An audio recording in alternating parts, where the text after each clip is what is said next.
Hello and welcome everyone. This is Naveen and we are live on Rank Up J YouTube channel. I hope all of you are doing well. Last session में हमने देखा था work done by friction and हमने एक दो cases भी देखे थे. Now we will focus on work done by variable force. उसमें एक क्वेश्चन कराया था जिसमें ये वाला कॉन्सेप्ट था, बट इट वाज इम्पॉर्टेंट कि वो क्वेश्चन वहाँ कराना भी ज़रूरी था क्योंकि तुम्हें समझ में आया कि फ्रिक्शन का वर्क भी तुम इजीली लिख सकते हो, है ना, स्पेशल केसेस के लिए. तो दिस वाज इम्पॉर्टेंट, तो हमने वो चीज़ उसमें कर ली. मैं उससे दोबारा भी बता दूंगा, जैसे प्रॉब्लम है उसमें मुझसे पूछ भी सकता है. ठीक है, स्टार्ट करते हैं आज का सेशन. मेरा नाम नवीन है and I teach at rank up JEE YouTube channel. जैसे तुम्हें पता ही होगा, फिजिक्स एजुकेटर हूँ मैं. आई टी रुड़की से ग्रेजुएट हूँ. I teach physics just because कि यार वो सब्जेक्ट, अगर तुम उस सब्जेक्ट को पसंद नहीं करते तो either it is introduce to you in a wrong way, या फिर तुमने उस टाइम ध्यान नहीं दिया. तो I will try to point out all the important things जिससे तुम्हारा कंसंट्रेशन बना रहे. सारी इंपॉर्टेंट चीज़ें मैं डिस्कस कर दूंगा कि क्या गलतियाँ रहती है, क्या सारी चीज़ें रहती हैं, and everything else will be sorted. Clear है क्या ये चीज़? चलो स्टार्ट करते हैं. किसी को कोई मेरे से और कुछ पूछना हो, पर्सनल हेल्प चाहिए तो टेलीग्राम का लिंक डिस्क्रिप्शन में, और किसी तरीके से हेल्प चाहिए हो तो वो भी मैं कर दूंगा. अगर तुम टेलीग्राम चैनल ज्वाइन करते हो ऑब्वियसली, मतलब और कोई मेथड नहीं हमारे पास कनेक्ट होने के लिए, तो that is one of the best veg. तो वहाँ पे मैं तुम्हारी हेल्प कर दूंगा. ठीक है. तो अन अकेडमी तुम्हें यहाँ भी दिख रहा होगा, तो अन अकेडमी का रिजल्ट मैं तुम्हें बता देता हूँ. Unacademy has done it again. They have produced the best possible result जो कि एक बंदा, एक मतलब कोई भी स्टूडेंट घर से ला सकता है.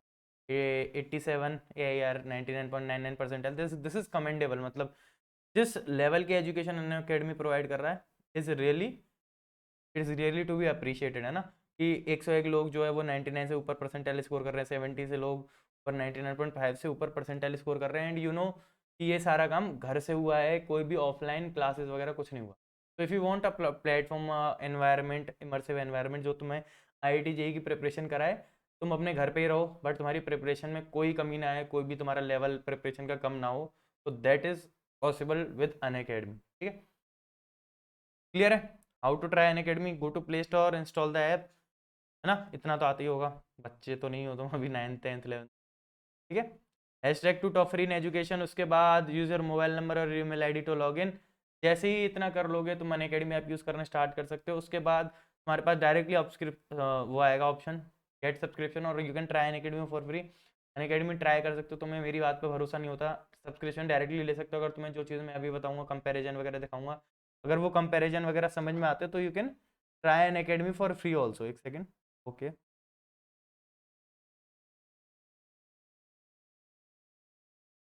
ठीक है. Otherwise you can check for yourself. मतलब इट इज़ पॉसिबल कि तुम मेरे पे ट्रस्ट ना करो, तो दैट इज़ ह्यूमन नेचर, है ना. स्पेशल क्लासेस लेके भी देख सकते हो. स्पेशल क्लास क्या होती हैं अन अकेडमी पे? फ्री अच्छी जो फ्री लाइव क्लासेस भी होती हैं, जो तुम मतलब उसमें अगर जाओगे तो तुम्हें पता लग जाएगा कि अन अकेडमी की लाइव क्लासेस कितनी अच्छी होती हैं ना. बिल्कुल एजुकेटर सामने ऐसे करके नमो बाकी लोग. ठीक है. और जैसे कि लास्ट इमेज में दिखा रखा था कि प्राइस 2333 रुपीज़ से स्टार्ट होता है पर मंथ, वो यहाँ पे है भी. एंड ये प्राइस इतना हो जाएगा अगर तुम ये कोड यूज़ करते हो. For any subscription related to Unacademy use this code and you will get 10% off इंस्ट. ठीक है, remember this. For any sort of subscription, any देखो, प्राइस भी 10% ऑफ हो गया. I hope this is clear ना. इसमें किसी को कोई डाउट, इसमें किसी को कोई दिक्कत? आई गेस नॉट, है ना. कोई दिक्कत नहीं होनी चाहिए. कंपैरिजन बता देता हूँ मैं. किसी भी नॉर्मल सिटी में ऑफलाइन कोचिंग का प्राइस 3 लाख रुपए. मैं तुम्हारा ट्रैवलिंग का और बाकी सारे तुम वहाँ पे मौज का खर्चा है, 3 लाख रुपए हो गए तुम्हारे. इसके बाद इसे तुम्हें 10 बार में देना पड़ेगा. 10 बार में तुम दोगे तो 30,000 रुपीज़ देने पड़ रहे हैं तुम्हें. ये 3 महीने की एक इंस्टॉलमेंट होती है, तो उसमें तुम्हें मतलब पर मंथ तुम्हें 10,000 रुपये देने पड़ रहे हैं. से कंपेयर करो भाई यहाँ से, तो अंधा भी बता देगा कि कौन सा प्राइस कम है. ऐसा कैसे किया ना अकेडमी ने? पहले तो टोटल प्राइस ही कम रखा है, देखो 90,000 रुपये. फिर भी 24 बार में देने को बोल रहे हैं. वहां पे पहले ही प्राइस ज़्यादा, उसे भी तुम्हें 10 बार में देने को बोल रहे हैं. यू नो कि तुम्हें समझ में आ रहा होगा बेसिक मैथमेटिक्स से कि कहाँ पे प्राइस ज़्यादा है. ठीक है. कितना डिस्काउंट मिल रहा है उस वाले प्राइस से. और ये वाले इंस्टीट्यूट ने कभी भी AIR1 प्रोड्यूस किया है कि नहीं किया है, you never know. You never know. But यहाँ पे, कहाँ पे, इधर AIR1 प्रोड्यूस हुई है. कहाँ पे? अन अकेडमी पे. यहाँ लिख देता हूँ AIR1. ठीक है. Don't forget to use this code अगर तुम्हें 10% ऑफ चाहिए. आगे और भी ऑफर्स आएंगे, तो जो भी ऑफर्स हैं उसमें जो मेरा कोड यूज करके डिस्काउंट है वो इंक्लूडेड होता है, तो अगर तुम कोड यूज नहीं करोगे तो शायद तुम्हें उतना पॉसिबल डिस्काउंट ना मिले, ठीक है। 11th 9th और 10th वालों को कौन सा सब्सक्रिप्शन लेना चाहिए? 2 साल वाला सब्सक्रिप्शन लेना चाहिए, कॉज आई फील कि 2 years is the optimum time जिसमें कोई भी 11th और 12th के कॉन्सेप्ट बिल्ड कर सकता है। 12th वालों के पास एक ही साल है तो वो एक ही साल लेंगे, बट 11th और 9th और 10th वालों को मैं सजेस्ट करूंगा, खासकर से 9th और 10th वालों को, दे शुड नॉट लुक कि यार 1 साल वाला सब्सक्रिप्शन का प्राइस कम है, मैं 1 साल में कर लूँ, तो उससे क्या होगा, तुम्हारे बेसिक्स खराब हो सकते हैं, पूरी ज़िंदगी के लिए परेशान हो जाओगे, ठीक है। तो इट इज़ वेरी इंपॉर्टेंट कि तुम ट्राई करो 11th 9th और 10th वाले की 2 साल वाला सब्सक्रिप्शन लें। एंड यहाँ पे प्लस की बात हो रही है, ये सारे प्राइसेस जो हैं, जो मैंने प्राइस चेंज दिखाया है, दिस इज़ फॉर आइकॉनिक, है ना। तो आइकॉनिक यार देख के सुन के ही आइकॉनिक सा लग रहा है, प्लस लग रहा है कि हाँ प्लस है। तो अभी हम डिफरेंस भी डिस्कस करेंगे, बट उससे पहले कुछ इंपॉर्टेंट चीज़ें, जो लोग सीबीएसई और जेई का सब्सक्रिप्शन कॉम्बो मांग रहे थे, उनके लिए अनअकैडमी ने सुन ली है, यू हैव दिस ऑफर, ठीक है। 24 महीने वाले पे ज़्यादा डिस्काउंट है, 12 महीने वाले पे थोड़ा सा कम डिस्काउंट है, बट उस प्राइस के हिसाब से ज़्यादा है, ठीक है। Use this code for getting this discount ना। अगर तुम ये कोड यूज नहीं करोगे तो कुछ शायद अमाउंट कम ना हो, थोड़ा सा अमाउंट कुछ कम ना हो, तो always use this code, don't forget to use this code for any sort of subscription related to Unacademy, है ना। क्लियर है? अपने दोस्तों के साथ भी शेयर कर सकते हो। नाउ प्लस इज बेसिकली, ये चीज़ मैं बता चुका हूँ, बार बार बताता हूँ कि प्लस इज बेसिकली तुम्हारी लाइव क्लासेस, पूरा तुम्हारा क्लास वगैरह सारी होंगी, सारे टॉप एजुकेटर्स तुम्हें मिल जाएंगे, पूरी ऐप का एक्सेस मिल जाएगा, बहुत सारी चीज़ होंगी, मल्टीपल फीचर्स हैं अनअकैडमी के जो अनलॉक हो जाएंगे। बट क्या इससे तुम ये गारंटी कर सकते हो कि तुम्हारा बेस्ट अटैम्प्ट हो जाएगा, पहला अटैम्प्ट? यू आर फ्रेशर या फिर तुम ड्रॉप ईयर में ही तुमने जेई देने का सोचा है, तो can you guarantee from plus कि तुम्हारा वो अटेम्प्ट ही तुम्हारा बेस्ट अटेम्प्ट हो जाएगा? आई गेस नॉट, क्योंकि क्लास वगैरह है, टॉप एजुकेशन है, सब कुछ है, but outside the class you are on your own, तो नहीं करा, पढ़ने का मन तो नहीं कर रहे, नहीं है क्लास लेने का मन तो नहीं कर रहे, तो वो चीज़ थोड़ा यहाँ पे हल्का सा 1% डिसएडवांटेज है। But if you are dedicated, तुम खुद से करना चाहते हो सारी चीज़ें, तो plus will work. But iconic क्या गारंटी करता है कि यार तुम कुछ भी कर लो, तुम्हारा पहला अटेम्प्ट ही तुम्हारा बेस्ट हो जाएगा। पर्सनल गाइडेंस मिलेगी तुम्हें, कोरोना के टाइम में क्या करना था क्या नहीं करना था, बहुत लोगों को समझ में नहीं आया, test analysis and expert guidelines, study material, Unacademy के प्रिंटेड नोट्स, स्टडी प्लानर, यहाँ पे तुम बहुत टाइम सेव कर सकते हो, जो तुम फालतू एफर्ट्स मारोगे, एनर्जी वेस्ट करोगे, वो सेव करके अपनी एफिशिएंसी को मैक्सिमम कर सकते हो और अपने लिए ऑप्टिमम परफॉर्मेंस देके बेस्ट रिजल्ट हासिल कर सकते हो in your first attempt. And everyone tries to clear the exam in their first attempt, कोई भी 2 अटेम्प्ट का सोच के नहीं आता है। तो if you are the person जो कि 1 साल या 2 साल मेहनत कर सकता है, तीसरे साल में दिक्कत होगी, देन गो फॉर आइकॉनिक, सारी चीज़ें कर लो ना, अपनी तरफ से बेस्ट देने का ट्राई करो एक बार में, ठीक है। प्लस में ये हो सकता है कि यू विल से कि यार वहाँ पे मेरे को किसी ने बता दिया होता वो वाली चीज़, कि वो वाली चीज़ बता दी होती तो शायद मेरी कुछ परसेंटेज इंप्रूव हो जाती। जो लोग मार्जिन पे पास होते हैं, जैसे 10,000 या फिर 12,000 वाले ये लोग होते हैं, इन लोगों के लिए तो बहुत दिक्कत हो जाती है कि यार मेरी रैंक थोड़ी सी और हो जाती, थोड़ा सही हो जाता, तो उसमें आइकॉनिक सब्सक्रिप्शन एक फैक्टर हो सकता है। तो लुक फॉर योर सेल्फ, है ना, तुम देख लेना, फिर बाद में 1 साल ना ड्रॉप करना पड़ जाए जस्ट बिकॉज कि तुमने वाला सब्सक्रिप्शन नहीं लिया, ठीक है। टेबुलर फॉर्म में डिफरेंसेस हैं, if you are not clear about the differences from the previous slide, can look into this, है ना। यहाँ पे कोई भी ऑनलाइन प्लेटफॉर्म तुम कंपेयर भी कर सकते हो, जस्ट टेक अ स्क्रीनशॉट और अपनी कॉपी पे बना सकते हो, ऑनलाइन फीचर्स कंपेयर कर सकते हो, एंड यू कैन डिसाइड कि कौन सा प्लेटफॉर्म तुम्हें ज़्यादा पसंद आ रहा है। 31 अगस्त से पहले जिन्होंने सब्सक्रिप्शन लिया है उनके लिए नीचे गूगल फॉर्म दे रखा है, वो भरने पे कैश रिवॉर्ड है, वो अनअकैडमी के जो भी एल्गो है उसके हिसाब से तुम्हें रिवॉर्ड मिलेगा, जो भी अनअकैडमी पे मेहनत करते हैं, जिन्हें हम अनअकैडमी चैंपियंस बोलते हैं, उन लोगों को कैश रिवॉर्ड मिलेगा 31 अगस्त से पहले जिन्होंने सब्सक्रिप्शन लिया है। एंड आगे आने वाले टाइम में ऐसे ही कुछ और स्पेशल ऑफर्स वगैरह आएंगे बाकी बच्चों के लिए जो अभी सब्सक्रिप्शन लेंगे। तो इफ़ यू आर इंटरेस्टेड वो गेट द सब्सक्रिप्शन, ताकि आने वाले फीचर में तुम्हें भी ये ऐसे रिवॉर्ड्स वगैरह मिले। क्लियर है? 29 को बैच स्टार्ट हुआ है लास्ट, तो if you are interested can join this batches, ठीक है। ज़्यादा परेशान होने की ज़रूरत नहीं है, अभी टाइम नहीं हुआ है इतना, अभी स्टार्ट करोगे तो भी बहुत दूर नहीं है, but if you make more delays तो दिक्कत हो जाएगी, 15 दिन से ऊपर में डिले में दिक्कत होनी स्टार्ट हो जाती है, ठीक है। तो स्टार्ट करते हैं आज का session, work done by variable force, which is easy, but it is important कि तुम कुछ प्रैक्टिस और कुछ क्वेश्चन वगैरह देख लो, इससे क्या होगा, थोड़ा कॉन्फिडेंस आ जाएगा, बाकी आसान ही है। किसी को कोई दिक्कत है क्या? क्या? चलो एवरीथिंग सीम्स फाइन, स्टार्ट करते हैं। देखो भाई ये ठीक है, पहले तो ये देखते हैं कि वेरिएबल फोर्स का मतलब क्या होता है। भाई छोड़ो सारी भूल जाओ, सब चीज भूल जाओ। वेरिएबल फोर्स का मतलब क्या होता है? तो वेरिएबल फोर्स का बेसिकली सीन ऐसा होता है कि force is a vector, force is a vector. ये तो मतलब, ये अब मैं बता रहा हूँ तो मतलब गड़बड़ है, अगर तुम्हें ये चीज समझ में नहीं आ रही तो।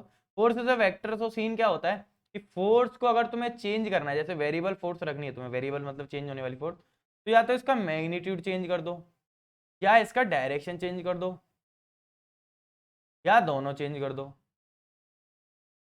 ठीक है, इन ऑल दोज केसेस, मतलब यही तीन पॉसिबल सिनेरियोज हैं, यही तीन पॉसिबल सिनेरियोज हैं, है ना? तो यार ये भी चेंज हो सकता है, ये भी चेंज हो सकता है, दोनों चेंज हो सकते हैं। तो ये तीनों केसेस के लिए हम बोलेंगे कि हमारी फोर्स वेरिएबल है। इट इज नॉट लाइक कि यार तुम्हारा डायरेक्शन चेंज हो रहा है तुम फोर्स को वेरिएबल नहीं बोल रहे, नहीं ऐसा नहीं। हमारे तीनों केसेस के लिए हम फोर्स को वेरिएबल बोलेंगे। क्लियर है क्या? ये चीज समझ में आ रही है? नाउ अब वेरिएबल फोर्स के प्रॉब्लम्स को टैकल कैसे करना है, तो बहुत इंपॉर्टेंट यार, जो तुम अभी तक करते हुए आए हो बहुत ईजी है। सपोज मैं यहाँ पे एक छोटा सा एलिमेंट मान लेता हूँ, एज आई टोल्ड यू जब मैं वो पढ़ा रहा था basic mathematics, every curve is made up of infinite number of straight lines, infinite number of straight lines. तो फॉर एनी इंस्टेंट अगर तुम्हारी फोर्स इधर है ना, क्लियर है, फोर्स वेरी कर रही है, मैं मना नहीं कर रहा, फोर्स वेरी कर रही है, लेकिन फॉर एनी इंस्टेंट जिसके लिए मैं फोर्स को कांस्टेंट मान सकता हूँ, उस इंस्टेंट पे यहाँ पे ये ds वेक्टर आया, ये वाला रेड से जो मैंने बनाया है, और उन दोनों के बीच में एंगल थीटा है। तो कहना है राइट कि इस छोटे से इंस्टेंट में इस फोर्स ने क्या वर्क किया होगा मेरा, वो किया होगा ये। नाउ ऐसे करके सपोज इस पॉइंट पे ये फोर्स का डायरेक्शन कुछ और हो जाता है, और यहाँ पे ds और एक ही डायरेक्शन में हो जाते हैं, यहाँ पे करके ये ऐसे हो जाता है और ds का डायरेक्शन ऐसा कुछ भी हो सकता है ना। देयर आर मल्टीपल केसेस, अगर यहाँ पे ds का डायरेक्शन ऐसे, ये फोर्स ऐसे हो गया, ठीक है। But for all those cases also, अगर तुम वहां पे छोटा सा एलिमेंट लेते हो तो यही इक्वेशन लिखोगे। तो this equation holds true for each and every element, पहली चीज। नाउ अब हम ध्यान से देखेंगे, अगर तुम ध्यान से नोटिस करोगे एक चीज कि ये सब तुमने लिख लिया ना, लिखने के बाद यहाँ यू विल रियलाइज कि यहाँ पे अगर कोई एक फोर्स थी, है ना, यहाँ पे छोटा सा ds हुआ था, उसके कुछ फोर्स थी उस पॉइंट पे, यहाँ पे एंगल थीटा था, तो तुमने dw1 निकाला था, फिर तुमने dw2 निकाला होगा, तुमने इतने एलिमेंट किए, dw3 निकाला होगा, dw4 निकाला होगा, ठीक है। ऐसा कुछ तुम पहले कर चुके हो क्या? ये याद करने का ट्राई करो कि ऐसे करके था, यहाँ पे तुम एक स्ट्रिप बनाते थे, फिर तुम बोलते थे कि इसका पूरे का एरिया चाहिए, तो तुम ऐसे ही मल्टीपल स्ट्रिप बना बना के एरिया निकालते थे। तो वही हम बेसिकली कर रहे हैं कि ये एरिया है, ये देखो ये वैल्यूज ऐड कर रहे हैं। तो ऐसा कुछ फील आ रहा है क्या? ऐसा कुछ फील आ रहा है? तो बेसिकली अगर तुम्हें पूरा W निकालना है, इस पूरे पाथ के अलोंग क्या वर्क डन किया होगा इस फोर्स ने, जो कि मैग्नीट्यूड और डायरेक्शन दोनों में वेरी कर रही है, तो तुम्हें क्या करना पड़ेगा? इंटीग्रेट, इंटीग्रेट करना पड़ेगा। तो यहाँ पे एफ डॉट डी,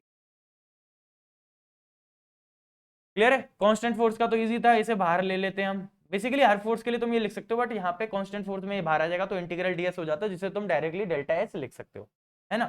तो वही चीज है, वेरिएबल फोर्स में थोड़ा कैलकुलेशन बढ़ जाती है, इंटीग्रेशन में घुस जाता है, बट आसान होता है, इसमें तुम्हें दिख जाएगा डायरेक्टली करना क्या है, ठीक है। क्योंकि स्ट्रेट फॉरवर्ड फोर्स वाली चीजों में कॉम्प्लेक्स प्रॉब्लम बनते हैं, इसमें इतना कॉम्प्लेक्स प्रॉब्लम नहीं बनते हैं, ठीक है। तो ये चीज क्लियर रखना, दिमाग में रखना, डरने की जरूरत नहीं है, इज इंपॉर्टेंट। बट पहले तो ये समझ में आना चाहिए कि फोर्स वेरी कर रही है, फोर्स वेरी कर रही है, यही समझ में नहीं आएगा तो अपना गेम खराब हो जाएगा। तो पहले रिमेंबर कि तुम्हारी फोर्स वेरी कर रही है, मानो इस चीज को, तुम्हारी फोर्स वेरी कर रही है, पहले ये चीज क्लियर होनी चाहिए तुम्हें, तुम्हारी फोर्स वेरी कर रही है, ठीक है। एक एग्जांपल देख लेते हैं पहले, बहुत सिंपल सा एग्जांपल लेंगे।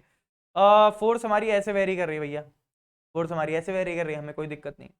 Now if you look carefully, F बराबर 10 + x है, विच इज वेरिंग, इसमें क्या हो रहा है, मैग्नीट्यूड चेंज हो रहा है एक्स के साथ, है ना, 10 + x फोर्स है, एंड विल अज्यूम, अभी के लिए अज्यूम करते हैं कि ये वाली जो फोर्स है इसका डायरेक्शन हमारे डिस्प्लेसमेंट के डायरेक्शन में ही है, बस मैग्नीट्यूड ही चेंज हो रहा है, पहला केस है।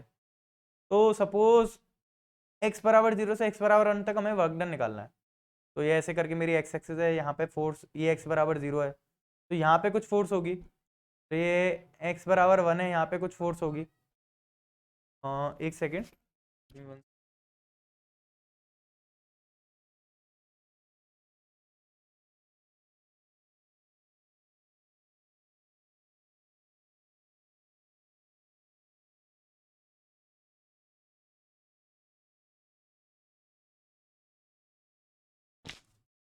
चलो sorry for the delay, second give me 1 second, something up, give me 1 second।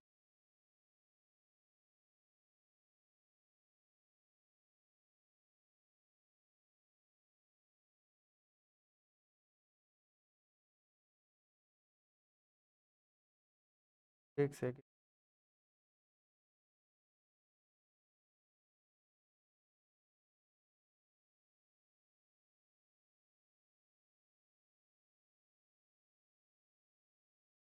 चलो चलो, सॉरी सॉरी सॉरी, थोड़ा अर्जेंट हो गया था, बाकी कोई दिक्कत नहीं है।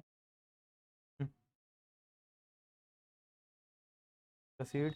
तो सिंपल प्रॉब्लम है, अभी के लिए मैंने cos थीटा जो है, जो डॉट प्रोडक्ट में cos थीटा का टर्म आता है वो भी मैंने भी जीरो ही ले लिया है।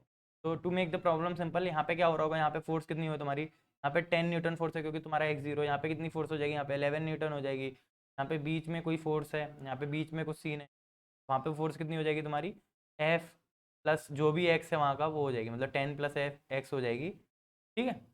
तो इस इन टाइप की प्रॉब्लम्स को करने का सिंपल सा तरीका यही है कि बेसिकली जैसे तुम बहुत सारे मल्टीपल केसेस में कर किया भी होगा तुमने, तुम्हें किसी एक्स पे डी एक्स लेंथ का एलिमेंट मान लो, तुम इस डी एक्स के लिए कितना वर्क डन लिख सकते हो, 10 + x into D x. Simple है, क्लियर। इसे भाई को इंटीग्रेट कर दो, कहाँ से कहाँ तक, जीरो से लेकर। तो अगर मैं 0 से 1 तक ले से इंटीग्रेट कर दूंगा तो बेसिकली मेरे पास क्या आएगा, 10x आ जाएगा प्लस एक्स स्क्वायर आ जाएगा। तो जीरो के लिए पूरा जीरो हो जाएगा, बट 1 के लिए इसकी वैल्यू आ जाएगी 10 + हाफ।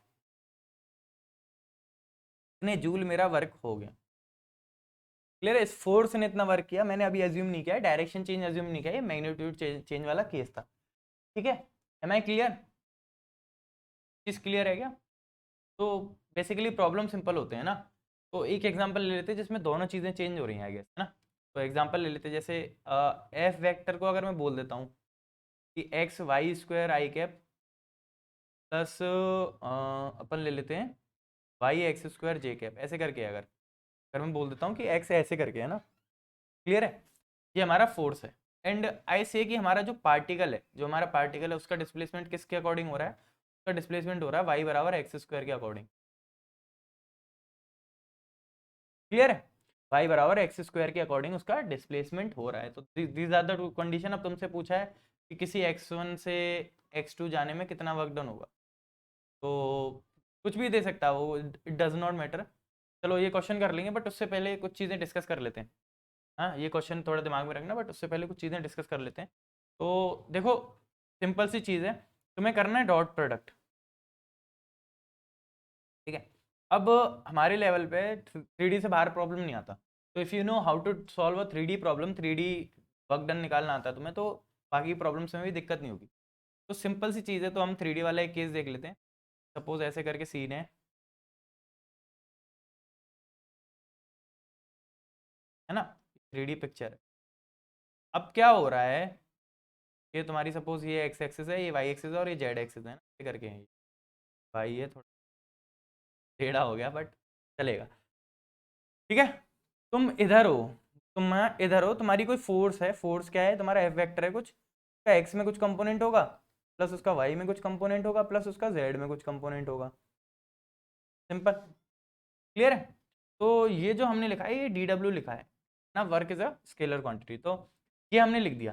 नाउ सीन क्या हो रहा है कि अगर तुम्हारा पार्टिकल किसी पॉइंट पे, अगर सपोज इस पॉइंट पे या किसी भी पॉइंट पे, ठीक है, अगर तुम, ये फोर्स वेरी कर रहा है, मैं बोल रहा हूँ कि इसका मैग्नीट्यूड डायरेक्शन दोनों वेरी कर रहे हैं, बट फॉर दिस इंस्टेंट जब ये कुछ डीएस वेक्टर चलेगा, डीएस वेक्टर के लिए मैं मान सकता हूँ कि ये फोर्स कांस्टेंट होगा, तो तुम वर्क डन लिख दोगे कि डी डब्ल्यू हो जाएगा मेरा एफ डॉट डी एस हो जाएगा। बाकी कुछ कंडीशन होंगी तो वो आगे की देगा, but the thing is the important concept is कि डीएस को लिखे कैसे, हाउ टू रिप्रेजेंट डीएस। ठीक है। तो यार एक बात बताओ, अगर 3D में मैं कोई भी एक लाइन खींच दूं और तुमने अपनी एक्सेस मान रखी है पहले से, तो can I write this vector in terms of my x y and z, क्योंकि मेरे को फोर्स मेरा एक्स वाई और जेड के टर्म्स में दे रखा है, इसलिए I will write this ds as what, since मेरा डीएस बहुत छोटा है तो मैं लिख सकता हूँ इसे d x i cap plus d y j cap plus d z k cap लिख सकता हूँ। क्या सिंपल सी चीज़ है, कोई ज़्यादा कॉम्प्लेक्स नहीं है। अब यही चीज का यूज तुम करोगे और तुम यहाँ पे डी डब्ल्यू लिख सकते हो। डी डब्ल्यू क्या लिख सकते हो, तुम क्या लिख दोगे, D W F X D X, dot product में सेम कंपोनेंट ऐड होते हैं, F Y D Y plus F Z. Now D W आ गया, तो डब्ल्यू निकालने के लिए what you will do is you will integrate, और इंटीग्रल डिस्ट्रीब्यूट हो जाता है, इंटीग्रेशन इंटीग्रेशन डिस्ट्रीब्यूट हो जाता है। तो बेसिकली ये प्रॉब्लम भी तुम्हारी सिंपल वेक्टर को रिजॉल्व करने वाली ही बन गई। तुम्हें अगर पता है तुम्हारा वेक्टर ये सीन है, ये हो रहा है, ये नहीं हो रहा है, तो तुम उसे ऐसे करके लिख सकते हो, है ना। तो ये वाला जो टर्म है ना, ये वाली जो इक्वेशन हमने लिखी है, ये काफ़ी यूज़ हो जाती है ना। जैसे लास्ट प्रॉब्लम में बता भी रहा था, उसमें ये चीज़ यूज़ कर सकते हैं अपन। तो इफ़ यू लुक केयरफुली, इसे देखो ध्यान से, तो इतना ही करना है, ज़्यादा कुछ नहीं करना। तो वापस चलते इस क्वेश्चन को करने का ट्राई करते हैं। तो भैया एफ है तुम्हारी, किसी भी कर्व पे चल रहा हो, 3D में किसी भी कर्व पे चल रहा हो, पहले तो मैं एफ लिख देता हूँ, एक्स वाई स्क्वायर आई कैप। यहाँ पे तो खाली मैंने एक्स की बात की है, तो वहाँ पे जेड भी हो सकता था, पर इक्वेशन जो मेरे को रिलेशन वाई और एक्स में दे रखा है वो यही दे रखा है, ठीक है। तो ये चीज़ क्लियर है। तो एफ बराबर ये है ना। अब मेरे को एक बात बताओ, अगर मैं ds लिखता हूँ, तो मैं अभी इसका यूज नहीं करूंगा, अभी मैं पहले ds लिखूंगा। ds क्या लिखूंगा? dx i cap plus dy j cap.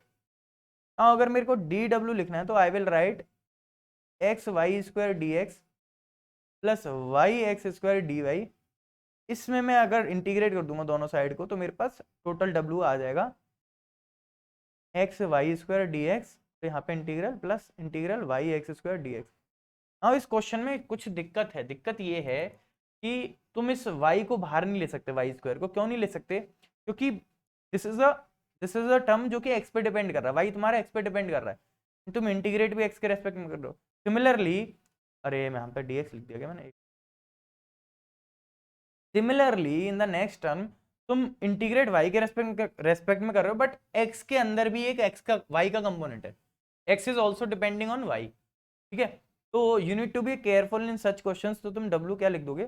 अब तुम्हें रिप्लेस करना है बस। अगर तुम x के रेस्पेक्ट में इंटीग्रेट कर रहे हो, तो y को x के टर्म्स में लिख दो।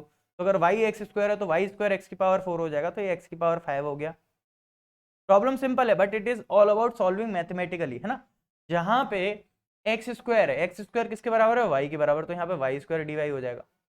सिंपल इंटीग्रल है, इसके बाद तो कुछ बचा ही नहीं। एक्स की power 6/6 plus y cube upon 3।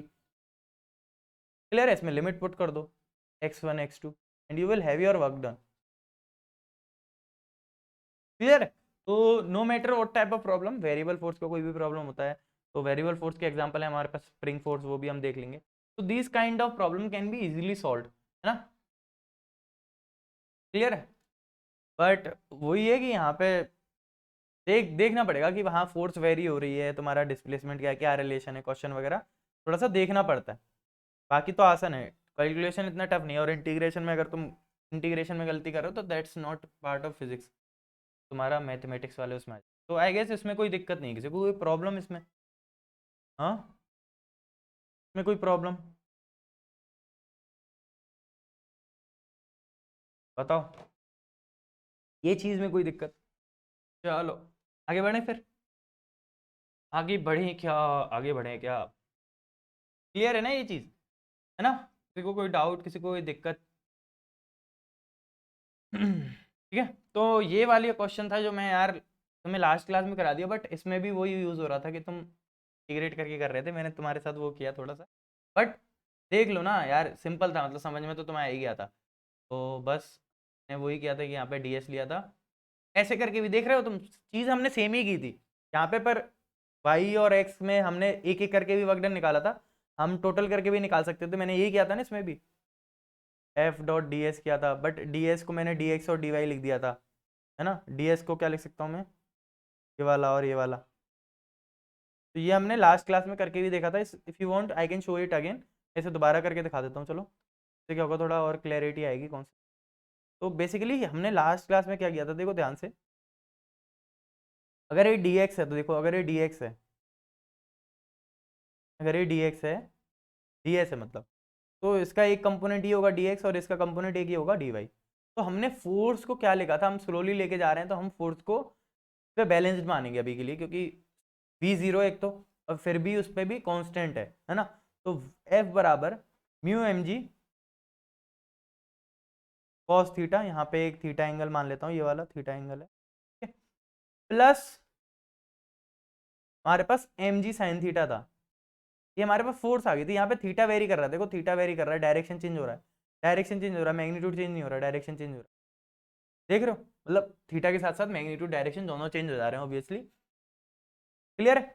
अब यहाँ पे एफ डॉट डी एस किया तुमने, तो तुम इसे ऐसे भी कर सकते थे, ये फोर्स जो है इसके भी तुम दो कंपोनेंट कर सकते हो, बट दो कंपोनेंट करोगे अपने लिए मेहनत बढ़ाओगे, तो इसलिए डायरेक्टली हमने एफ डॉट डी एस लिख दिया था, जिसमें हम डी एस को क्या लिख दिया हमने, डी एस डायरेक्टली लिख दो, और दोनों में एंगल नहीं है कुछ, देखो दोनों में एंगल नहीं है कुछ, तो हमने जीरो ले लिया था, क्योंकि डिस्प्लेसमेंट भी इसी डायरेक्शन में, तो हम mu M G cos theta plus M g sine theta किए थे, फिर उसके बाद यहाँ पे डी एस का मल्टीप्लाई हो गया था, यहाँ भी डी एस आ गया था, देन वी लुक्ड कि ये डी एस कॉस थीटा क्या है और ये डी एस साइन थीटा क्या है, तो डी एस कॉस थीटा जो है वो ये वाला एलिमेंट आ रहा था और डी एस साइन थीटा ये आ रहा था, तो उससे वहाँ रिप्लेस कर दिया हमने, तो mu M g d x plus M g d y हो गया था, इसे इंटीग्रेट कर लो, इसे इंटीग्रेट, लॉजिक वही है, क्वेश्चन में ऐसा कुछ नहीं है, तो mu M G into L आ गया था plus M G into H आ गया था, and you have your value of work done by F force, जो हमने एक्सटर्नल फोर्स लगाई थी just to move this block slowly, ठीक है। स्लोली का मैंने बताया था क्या यूज है,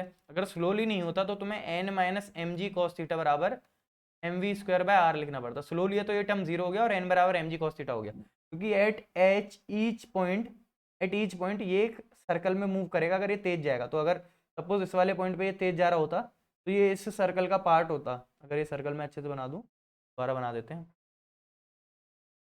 देखो ध्यान से, अगर ये तेज जा रहा होता तो ये इस वाले सर्कल का पार्ट बन जाता ना, अगर ये इस पॉइंट पर तेज स्पीड से जा रहा होता, तो उस केस में जो इसका सेंट्रीपिटल एक्सेलरेशन होता, जो इसका सेंट्रीपिटल एक्सेलरेशन होता की वैल्यू ये होती है N minus M G cos theta, क्योंकि एन ऊपर लग रहा है सेंटर की तरफ और एम जी कॉस थीटा नीचे ब्लॉक पे फोर्स, क्लियर है, तो वो m we square by r के बराबर हो जाती, तो तुम उस केस में ये नहीं बोल सकते कि एन तुम्हारा किसके बराबर है, एम जी कॉस थीटा के, तो तुम यहाँ पे ये एफ फ्रिक्शन फोर्स नहीं लिख पाते, ये तुम लिख ही नहीं पाते, यहाँ पे तुम्हें म्यू इंटू एन लिखना पड़ता है, और म्यू इंटू एन में एन नहीं पता होता तुम्हें, तो उस केस में थोड़ा कॉम्प्लिकेटेड हो जाता, बट अभी तुम्हें स्लोली दे रखा है तो ये टर्म जीरो हो गया, ये जीरो हो गया तो एन बराबर एम जी कॉस थीटा हो गया, सिंपल तुमने वैल्यू पुट करी and you have your answer, है ना, तो it is this simple, if concept complicate नहीं करने, सिंपल रखने तो चीजें आसान है, ठीक है।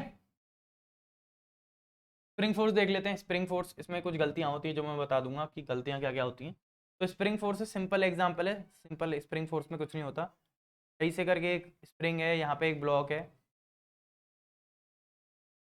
ठीक है, तो सपोज तुम क्या करते हो, एक एफ फोर्स लगाते हो इस पर, सच दैट कि तुम बोलते हो कि ये ब्लॉक धीरे धीरे आगे बढ़ रहा है, मतलब इसका धीरे धीरे इलोंगेशन हो रहा है ना, और एक पॉइंट पे आके तुमने रोक भी दी, एक पॉइंट पे आके तुमने रोक दिया, तो अगर मैं इसकी किसी इंटरमीडिएट स्टेट को एनालाइज करूं तो तुम कितना इलोंगेट हुए वो तो निकाल सकते हो, कितना इलोंगेट किए तुम निकाल सकते हो ना इजीली, एफ बराबर एम वो कर दोगे तुम, के एक्स बराबर कर दोगे तो एक्स बराबर एफ बाय के आ जाएगा तुम्हारे, बट उसकी उसकी बात नहीं कर रहे अपन, किसी इंटरमीडिएट पोजीशन की बात कर रहे हैं, ये एम बन गया जिसके दो दांत एक्स्ट्रा आ गए, एक सेकेंड, तो किसी इंटरमीडिएट पोजीशन के लिए यू लुक केयरफुली, तुम धीरे धीरे ले जा रहे हो, तुम धीरे धीरे से आगे ले जा रहे हो, है ना, तो उस केस में क्या है, तुम्हारा स्प्रिंग फोर्स से पीछे लगेगा, स्प्रिंग फोर्स कितना लगेगा पीछे, के एक्स लगेगा, देखो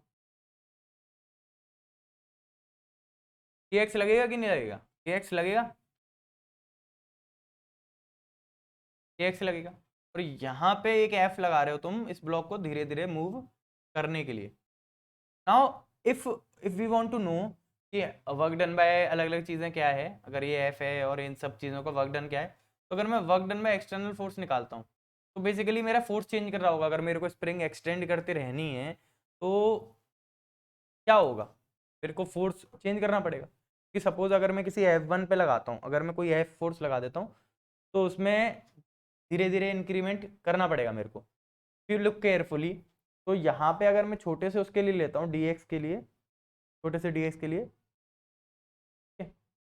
मतलब तुम लिख भी सकते हो, अगर f लगाओगे तो तुम्हारा वो इतना एलोंगेट होगा, तो तुम f कांस्टेंट है तो कांस्टेंट फोर्स के लिए तो वर्क डन लिखना टफ नहीं है ना, तो इसे तो तुम डायरेक्टली लिख सकते हो ना, कि अगर तुमने कोई एफ फोर्स लगाया तो एफ डॉट डी एक्स करके तुम लिख दोगे, यहाँ पे डी डब्ल्यू आएगा, तो डब्ल्यू अगर एक्सटर्नल तुम्हें पूरा निकालना है तो तुम इसे इंटीग्रेट भी कर सकते हो, तो इट डिपेंड्स कि क्वेश्चन में तुम्हें वेरिएबल फोर्स दे रखी है कि कैसी फोर्स दे रखी है, ठीक है, अगर स्लोली ले जा रहे हो तो ये एफ जो है, ये एफ जो है के एक्स के बराबर हो जाएगी, क्लियर है ना, तो उस केस में मैं बता दूंगा कि क्या होगा क्या नहीं होगा, बट अभी देखो, अभी ध्यान से देखो, तो ये तुम निकाल सकते हो इजीली, अब स्प्रिंग के लिए वर्क डन क्या होगा, वर्क डन बाय स्प्रिंग, तो उसके लिए भी सिंपल है कि डी डब्ल्यू बराबर क्या हो जाएगा, मेरे को बताओ। के एक्स इधर है, पीछे फोर्स लगा रही है स्प्रिंग, ये आगे जा रहा है, तो minus k x D x हो गया। अगर मैं इसे इंटीग्रेट कर दूं तो मेरे पास वर्क डन बाय स्प्रिंग आ जाएगा, उसकी वैल्यू कितनी आ जाएगी, minus k x square upon 2। Clear है, ये चीज समझ में आ रही है, वर्क डन बाय स्प्रिंग, ये चीज समझ में आ रही है क्या, आ रही है चीज समझ में। नाउ नाउ लिसन केयरफुली, इसे लगाना कैसे, अगर इस पर लिमिट में x1 से x2 लगा देता हूँ तो इसकी वैल्यू क्या आएगी, अगर मैं लिखता हूँ तो minus k x two square upon 2 minus k x one square, मतलब माइनस बाहर ले लेते हैं, minus k x one square upon 2 ये आएगी। गलती क्या होती है, गलती क्या होती है कि लोग क्या लिख देते हैं कि work done by spring forces minus k x minus zero का होल स्क्वायर, ऐसे करके उसे याद कर लेते हैं, इसे ऐसे करके याद कर लेते हैं इस वाले फॉर्मूले को अपॉन 2 करके। तो इससे क्या गलती होती है कि अगर x1 और x2 आ गए ना तो वो भाई लोग क्या लिखते हैं, देखो माइनस के x1 माइनस x2 का होल स्क्वायर, और हो जाता बेड़ा गर्ग, पूरा हो जाता बेड़ा गर्ग।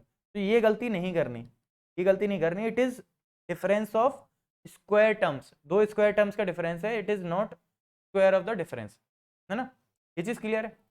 अब जो चीज मैं बोल रहा था कि अगर सपोज ये तुम्हारी स्प्रिंग ने देखो नेगेटिव वर्क डन किया, बट हीट एनर्जी वगैरह कुछ रिलीज नहीं हुई, हीट एनर्जी वगैरह कुछ रिलीज नहीं हुई, तो ये कहाँ गया, ये कहाँ गया, this is stored as the potential energy of your spring, this is stored as the potential energy of your spring.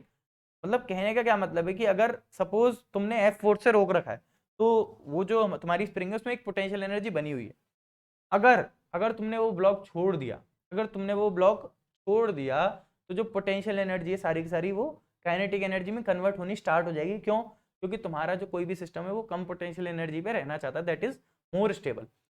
तो इन दैट केस तुम इजीली निकाल सकते हो कि तुम्हारी किसी भी मूवमेंट पे, जो हम एसएचएम में बात भी करेंगे कि वेलोसिटी क्या होगी, ये सारी चीजें। अभी के लिए जो चीज समझनी जरूरी है वो वर्क डन लिखना आना चाहिए, देखो ध्यान से, ये क्या करना है, ये करना है, ये नहीं करना लेफ्ट हैंड साइड वाला, ठीक है।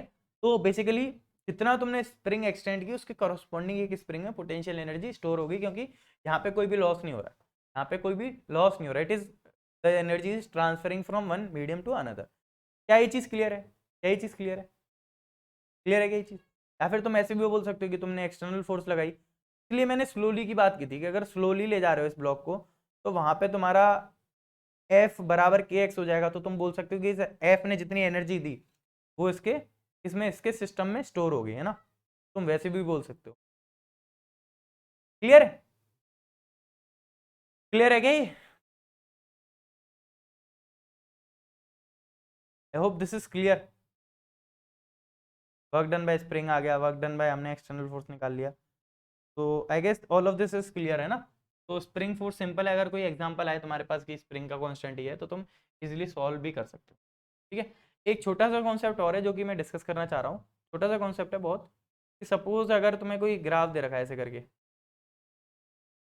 और तुमसे बोल दिया कि x बराबर 1 से x बराबर 2 तक का मेरे को वर्क डन बताओ, this is a force versus displacement यार ग्राफ,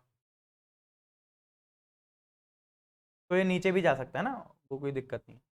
तो if you want to calculate work done तो एफ डॉट डी एस पता है तुम्हें, एफ डॉट डी एस होता है, क्लियर है। तो इजीली तुम इस ग्राफ से वर्क डन निकाल सकते हो,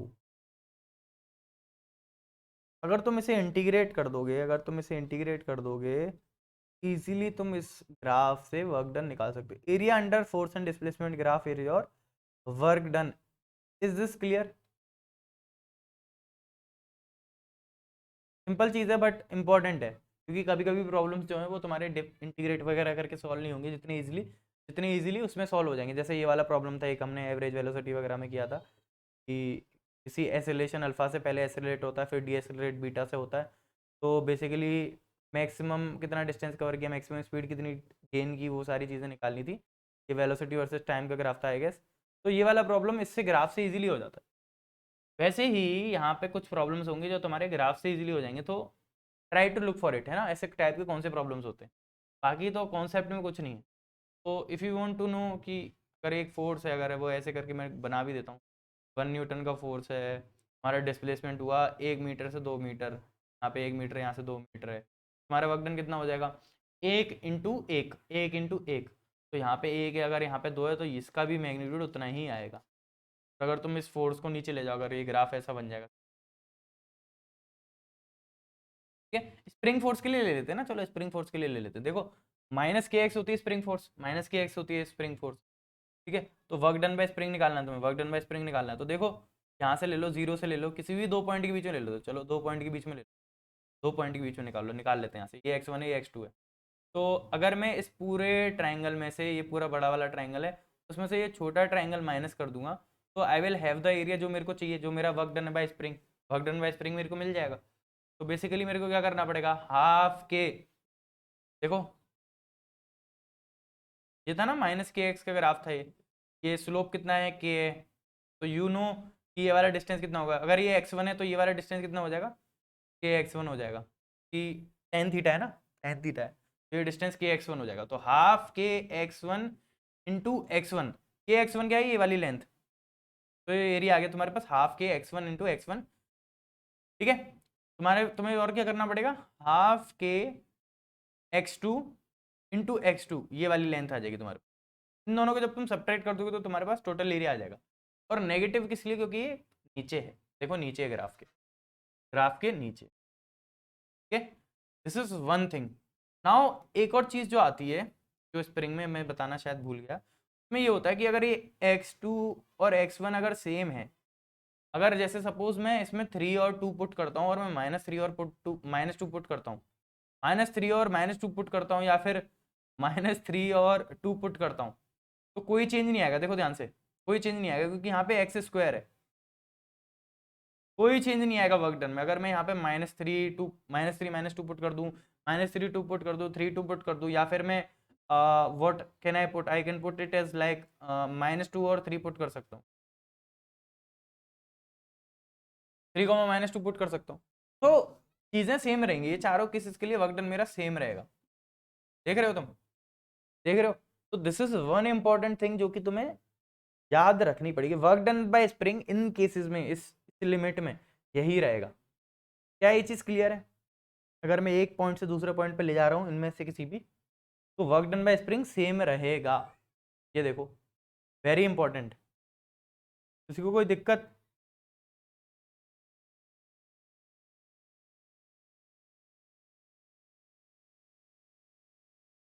क्लियर है क्या? क्लियर है क्या? ठीक है, चलो। तो दिस वाज ऑल अबाउट कि क्या क्या रहता है वेरिएबल फोर्स वाला सीन। इजी है सब, इतना टफ नहीं है। तो अपन ने मल्टीपल तरीके से ड्राइव करके भी देख लिया। तो बेसिकली वही चीज़ है कि अगर यहाँ पे तुम एक x1 और x2 ले लेते हो, एरिया बिल्कुल सेम रहेगा, क्योंकि सिमेट्रिकल ग्राफ है। देखो ये एरिया इसके बराबर ही होगा, वो चीज़ हम डिस्कस भी कर चुके, ठीक है। तो अगर ये 2,3 है, तो यहाँ पे ये वाला पॉइंट -2, ठीक है।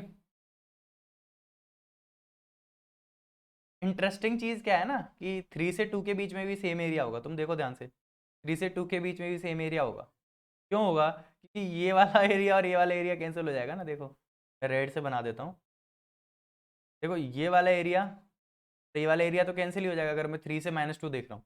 अगर मैं -3 से 2 देख रहा हूँ, तो भी ये वाला एरिया कैंसिल हो जाएगा जो मैंने मार्क किया है। तो तुम ग्राफ से भी इजीली देख सकते हो कि हाँ स्प्रिंग के केस में ऐसा होता है, ठीक है। तो स्प्रिंग का अगर कोई तुमसे डेरिवेशन वगैरह बोलता है तो तुम ऐसे भी ड्राइव कर सकते हो, बाकी तो सिंपल है, इतना टफ नहीं है ना। किसी को कोई डाउट, कोई problem in any of this? ठीक है, तो this was all about it. Practice कर लेना, बाकी अपन करेंगे वर्क एनर्जी थ्योरम के प्रॉब्लम्स वगैरह करेंगे, तब देखते हैं इंटरेस्टिंग चीज़ क्या क्या होती है क्या नहीं होती, ठीक है। Okay, thank you so much everyone, ठीक है। ओके, अनअकैडमी ऐप ट्राई कर लेना यार, install it using play store, hashtag to top free in education. You can log in using your mobile number or your email ID. It is up to you. You can directly get the subscription और you can try Unacademy for free for some time. Unacademy पे free में क्या करेंगे, special classes लोग जो educators regularly लेते हैं, तो तुम्हें काफ़ी फ़ायदा हो जाएगा, ठीक है। और प्राइस काफ़ी मिनिमल है, और काफ़ी कम प्राइस से तुम्हारे सब्सक्रिप्शन स्टार्ट होता है, ठीक है। AIR 18, AIR 1 100%, AIR 87, this is the result जो कि अनअकैडमी ने प्रोड्यूस किया है। मरतन मंडल, अमैया सिंगल, there are multiple people, Pratham Sahu, ठीक है। 101 लोगों के 99 से ऊपर परसेंटाइल आई है, 70 लोगों की 99.5 से ऊपर परसेंटाइल है। तो you should be very careful. देख लो, ये तुम्हारे पास एक अच्छा ऑप्शन है घर से अपना एग्जाम निकालने के लिए, रैंक स्कोर करने के लिए, ठीक है। प्राइस वगैरह का मैं समझा चुका हूँ, किसी को इसमें डाउट है तो वो पीछे जाके देख सकता है। But don't forget to use this code. तो डिस्काउंट वगैरह है ना, तुम्हें ये कोड यूज़ करने पे ही मिलेगा, ठीक है? तो don't be a fool and use this code अगर तुम फालतू पैसे ज़्यादा पे करना चाहते हो। 12 महीने के सब्सक्रिप्शन पे जो CBSE प्लस जेई का कॉम्बो ऑफर चल रहा है, उस पर तुम्हें एक्स्ट्रा मतलब काफ़ी अच्छा डिस्काउंट मिल रहा है, देखो। बट उस डिस्काउंट में भी ये कोड यूज़ करना पड़ेगा तुम्हें, अदरवाइज डिस्काउंट, ठीक है। Use this code to get maximum possible discount. मिलेगा तुम्हें, कुछ मिलेगा बट कम मिलेगा इससे। प्लस और आइकॉनिक का अपन डिस्कस कर चुके हैं। प्लस इज इस क्लासेस के बाहर तुम्हें देखने के लिए कोई नहीं है। लाइव क्लासेस ये सारी चीज़ें ठीक है, बट क्लासेस के बाहर का कोई सीन नहीं है, तुम खुद अपने ऊपर हो। तुम्हें नहीं पता एग्जाम का क्या सीन है, IIT JEE एग्जाम का तुम्हें कम आइडिया थोड़ा सा, तो मेरे से काफ़ी लोग डाउट भी पूछते हैं। तो आइकॉनिक में क्या हो जाएगा, तुम्हें हेल्प मिलती रहेगी हर टाइम पे, तुम भटकोगे नहीं, तुम्हारा रास्ता जो है वो सही रास्ते पर रहोगे तुम। ये सारे फीचर्स इसमें इंपॉर्टेंट है। आइकॉनिक से क्या गारंटी हो जाएगा, तुम्हारा पहला अटैम्प्ट भी तुम्हारा बेस्ट अटैम्प्ट हो जाए। क्लियर है? तो try to give your best, ठीक। तो आइकॉनिक लो, जो लोग पहली बार पेपर दे रहे हैं या फिर जो लोग ड्रॉपर हैं वो प्लस के लिए जा सकते हैं। यार उनकी फैमिली अब अलाउड नहीं करेगी उतने पैसे देने के लिए, तो प्लस पे थोड़ा कम प्राइस है, तो they can always look for plus as an option. तो 12 महीने वाला जो है काफ़ी सस्ता है, मात्र 34,000 रुपये। ये सारी चीज़ें हैं। बाकी यहाँ पे तुम किसी और ऑनलाइन प्लेटफॉर्म का कंपैरिजन कर सकते हो, यहाँ पे टेबल बनाओ, इजीली कंपेयर करो, you are good to go. Clear है? जो अनअकैडमी पे मेहनत करते हैं रेगुलरली, अनअकैडमी JEE चैंपियंस बोलते हैं, अकेडमी चैंपियन। 31 अगस्त से पहले जिन्होंने सब्सक्रिप्शन लिया, नीचे दिया हुआ गूगल फॉर्म का लिंक है, उस पर गूगल फॉर्म भर देंगे तो उन्हें कैश रिवॉर्ड मिलने के चांसेस हैं। अनअकैडमी का जो भी एल्गो होगा उस हिसाब से उन्हें कैश रिवॉर्ड मिल जाएंगे। 29 सितंबर को लास्ट बैच स्टार्ट हुआ, तो if you are interested you can join this batch and ace your exam, ace your JEE exam, ठीक है। Follow me on Unacademy, Naveen Kumar search कर लेना, या फिर लिंक डिस्क्रिप्शन में मेरे टेलीग्राम चैनल का, प्लस मेरी प्रोफाइल लिंक भी डिस्क्रिप्शन में, Telegram plus profile link. Clear है? किसी को कोई डाउट, किसी को कोई प्रॉब्लम हो, just message me on Telegram, या फिर मेरे को अनअकैडमी ऐप पे भी मैसेज कर सकते हो, ठीक है। तो आगे का सेशन वगैरह अटेंड करने, they can subscribe this channel, like कर देना, शेयर कर देना अपने दोस्तों के साथ अगर तुम चाहते हो कि उनका भला हो जाए। एंड यू कैन, तो मेरे टेलीग्राम चैनल तो ज्वाइन कर ही लोगे। बाकी all the best for your JEE advance, जो भी जिसकी फैमिली में जो भी लोग JEE एडवांस दे रहे जिन्होंने दिया, रिजल्ट देखते हैं अच्छा रहेगा, ठीक है। ज़्यादा टेंशन लेने की ज़रूरत नहीं है, कोई ज़्यादा परेशान मत हो, पेपर खराब हो जाते हैं, कोई बात नहीं है, ठीक है। तो लाइक कर देना, शेयर कर देना अपने दोस्तों के साथ, ठीक है। Thank you so much for attending my session. अपन मिलेंगे नेक्स्ट सेशन में, अगला टॉपिक अपन देखेंगे, ठीक है। तो सी यू ऑल, बाय बाय।